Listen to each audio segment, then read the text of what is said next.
আজি ঘৰৰ মানুহেও মোক মানুহ বুলি নুপুছে। যেতিয়া মই বাহিৰত কাম কৰিছিলো, যেতিয়া মই ঘৰত মাহে মাহে টকা পঠিয়াইছিলো, তেতিয়া মই আছিলো মানুহ। আৰু যেতিয়া বাহিৰত কিবা এটা প্ৰব্লেম পাই মই ঘৰলৈ উভতি আহিলো, আৰু তেতিয়াৰ পৰা এতিয়ালৈকে শান্তিত ভাত খাব নাপাওঁ। সদায় গালি শুনিব লগা হয়, সদায় গালি শুনিব লগা হয়। এটা সামান্য ভুলৰ কাৰণে সদায় গালি শুনিব লগা হয়। ওলাই যা এইখন ঘৰৰ পৰা, নালাগে তোৰ নিচিনা বেটা থাকিবলৈ। বেটা নোহোৱাবিলাকো যেনেকৈ আছে ময়ো সেনেকৈ থাকিম, সদায় এনেকৈ কয়। মনত বহুত ধিকাৰ লাগি যায়, ওলাই যাওঁ নেকি ঘৰৰ পৰা। কিন্তু দেউতাৰ মুখখন নোচোৱাকৈ মাৰ মুখখন চাই কিনেহে ৰৈ যাওঁ।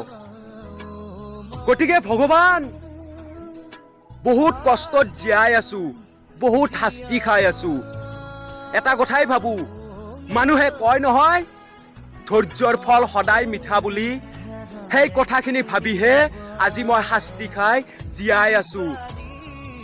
গতিকে টকা নহলে এই ঘৰখনত বুলি নহয়, কোনো জাগাতে ঠাই নাই।